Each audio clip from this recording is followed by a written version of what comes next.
Bismillahirrahmanirrahim. Dear students, welcome to Shah Group Education Channel. This is your biology class and I am your teacher Sir Umair. Chapter number 1 नाम है इसका gases exchange. आज के lecture में इस chapter के जो रिमेनिंग एमसीक्यूज हैं उनको सॉल्व करते हैं। तो स्टार्ट करते हैं आज के लेक्चर को। पहला एमसीक्यूज है root cells perform gases exchange through dash. ये जो प्लांट में रूट होते हैं इसके सेल्स गैस एक्सचेंज किस चीज़ से करते हैं?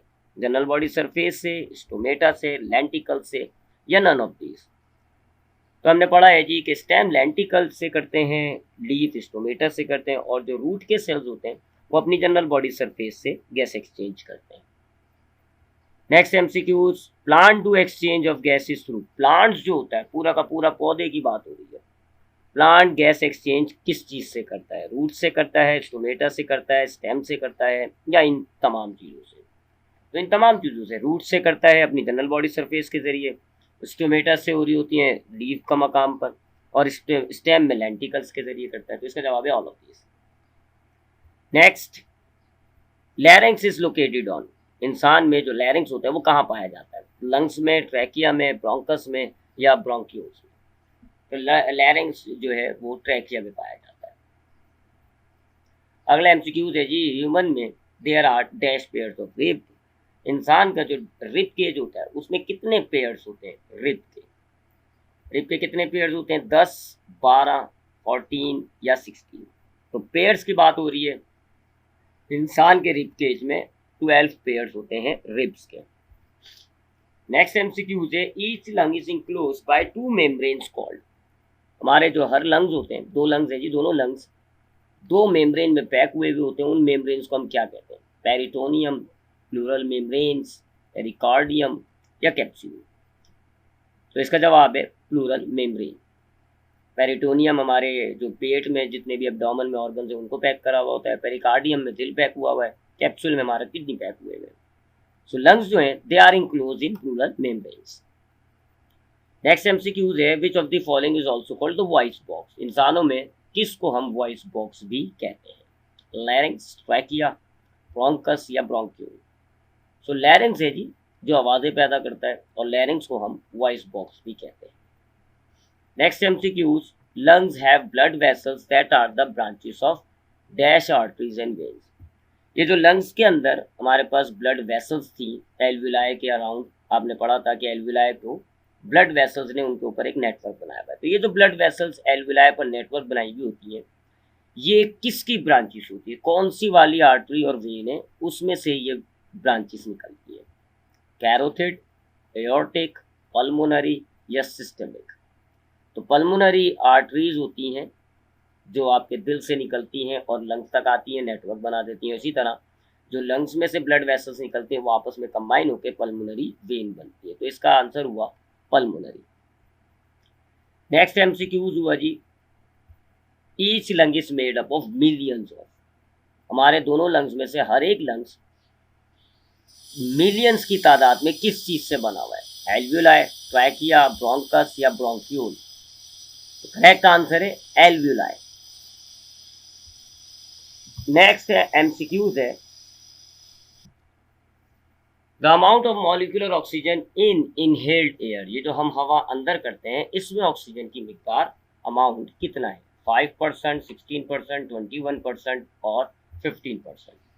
तो हम जो हवा इनहेल करते हैं उसमें ऑक्सीजन की मिकदार है 21%। इसी तरह अगला एमसीक्यूज है कि जो amount of molecular oxygen in exhaled air is about. जो आप हवा बाहर निकालते हैं उसमें ऑक्सीजन कितनी है? 5%, 16%, 21% या 50%? इसका जवाब है 16%। जो आप हवा बाहर निकालते हैं उसमें ऑक्सीजन कम हो गई क्योंकि आपके ब्लड ने ऑक्सीजन डिफ्यूज करी। Next MCQ, the amount of carbon dioxide in inhaled air. जो आप हवा अंदर करते हैं उसमें कार्बन डाइऑक्साइड कितनी है? 0.03, 4%, 10% या 15%? तो आंसर है ए 0.03। और इसी तरह का एक और MCQ, the amount of carbon dioxide in exhaled air. जो आप हवा बाहर निकाल रहे हैं उसमें कार्बन डाइऑक्साइड कितनी है? ज़्यादा हो जाएगी क्योंकि आपके ब्लड ने बाहर निकलती हुई एयर में कार्बन डाइऑक्साइड डिफ्यूज की हुई थी। तो क्या वो 0.03% है, 4% है, 10 या 15? जवाब है 4। बढ़ गई कार्बन डाइऑक्साइड क्योंकि ब्लड ने कार्बन डाइऑक्साइड को डिफ्यूज कर दिया था। Concentration of which gas remain unchanged during ventilation. अब जब आप एयर को अंदर लाते हैं और उसके बाद बाहर निकालते हैं तो इस दौरान एयर में कौन सी गैस है जिसका अमाउंट, जिसकी कंसंट्रेशन में कोई फर्क नहीं आता? ऑक्सीजन, कार्बन डाइऑक्साइड, नाइट्रोजन या ऑल ऑफ दिस? तो ऑक्सीजन और कार्बन डाइऑक्साइड में अभी आपने देखा फर्क आ रहा है। ऑक्सीजन एंटर जो हुई थी एयर उसमें 21% थी और बाहर जाने वाली एयर में 16% थी, कम हुई। कार्बन डाइऑक्साइड जो है वो 0.03% थी, लेकिन जो एयर एक्सहेल होती है उसमें 4% थी, तो बढ़ गई। नाइट्रोजन वो गैस है जिसकी कंसंट्रेशन में कोई फर्क नहीं आता। इनहेल्ड एयर और एक्सहेल्ड एयर में नाइट्रोजन की कंसंट्रेशन सेम होती है। Next MCQ, inspiration involve. जो हम इंस्पायरेशन करते हैं उसमें क्या चीज शामिल होगी? Contraction of intercostal muscles, contraction of diaphragm, inward movement of ribs या बोथ ए एंड बी? तो कंट्रैक्शन ऑफ इंटरकोस्टल मसल्स भी होता है इंस्पायरेशन में, कंट्रैक्शन ऑफ डायफ्राम भी होता है, लेकिन रिब्स की अंदर की तरफ मूवमेंट नहीं होती बल्कि रिब्स बाहर की तरफ आउटवर्ड मूव करती है। तो सी ऑप्शन जो है वो सही नहीं है। तो करेक्ट हो गया जी ए और बी, यानी ऑप्शन डी। अगला process, the process of taking air into the lungs. वो प्रोसेस जिसमें हम हवा को अंदर ला रहे होते हैं लंग्स के अंदर, क्या कहलाता है? एक्सपायरेशन, इंस्पायरेशन, ब्रीथिंग या नन ऑफ दिस? तो उसको हम कहते हैं इंस्पायरेशन। इसी तरीके से एक और एमसीक्यू सिमिलर सा है, the process of taking air out of the lungs. अगर आप एयर को लंग्स में से बाहर निकालते हैं तो ये प्रोसेस क्या कहलाता है? एक्सपायरेशन, इंस्पायरेशन, ब्रीथिंग या नन ऑफ दिस? तो उस प्रोसेस को हम कहते हैं एक्सपायरेशन। एक्सपायरेशन इन्वॉल्व, एक्सपायरेशन में क्या शामिल होता है जी? क्या क्या हो रहा होता है? Relaxation of intercostal muscles, relaxation of diaphragm, outward movement of ribs या बोथ ए एंड बी? तो इंटरकोस्टल मसल्स रिलैक्स करती हैं, ए सही है। डायफ्राम भी एक्सपायरेशन के दौरान रिलैक्स करता है, बी भी सही है। लेकिन सी सही नहीं है जी, मूवमेंट ऑफ रिब्स आउटवर्ड नहीं इनवर्ड होती है। तो इसका करेक्ट ऑप्शन हो जाता है डी।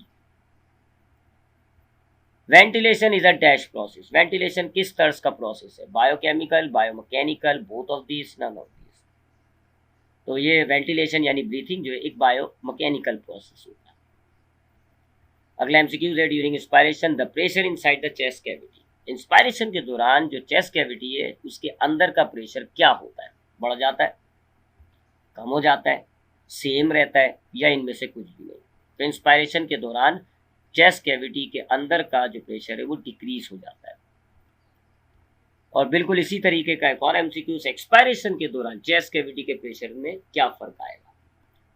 इंक्रीज होगा, डिक्रीज होगा, सेम रहेगा या कुछ भी नहीं? तो वो जो है इंक्रीज हो जाता है। एक्सपायरेशन में प्रोसेस प्रेशर जो है वो इंक्रीज होता है। अगला MCQ, dome shape muscles beneath the rib cage.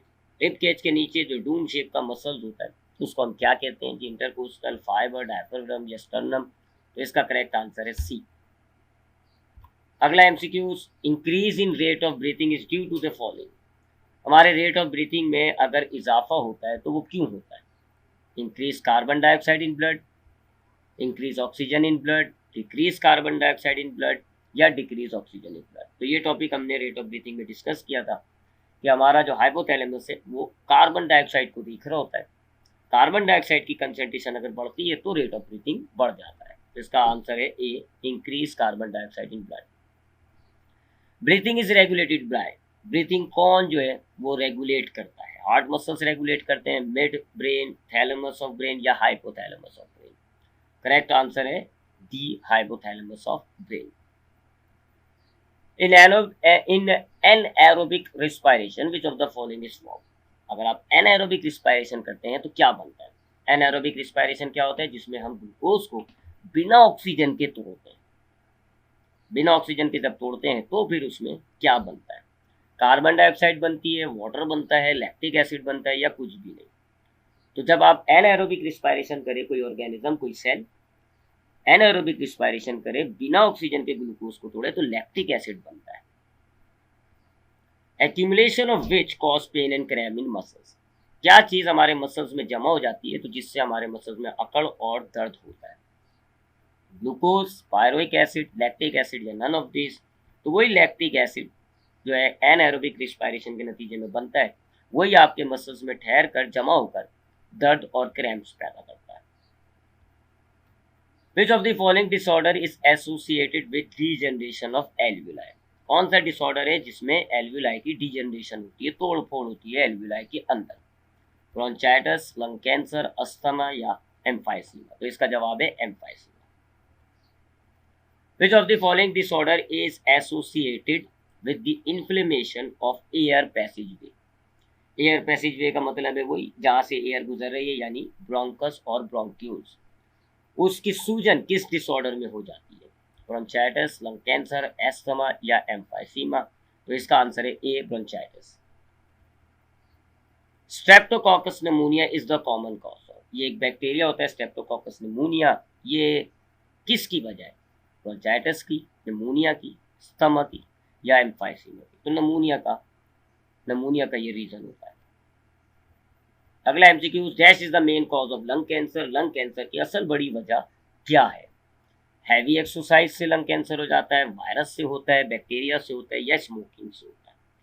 तो इसका जवाब है जी स्मोकिंग। स्मोकिंग के अंदर कुछ ऐसे केमिकल्स होते हैं जिनकी वजह से हमारे सेल्स जो है वो एबनॉर्मल हो जाते हैं, ट्यूमर बन जाता है जिसको आप लंग्स कैंसर कहते हैं। तो smoking is the right answer.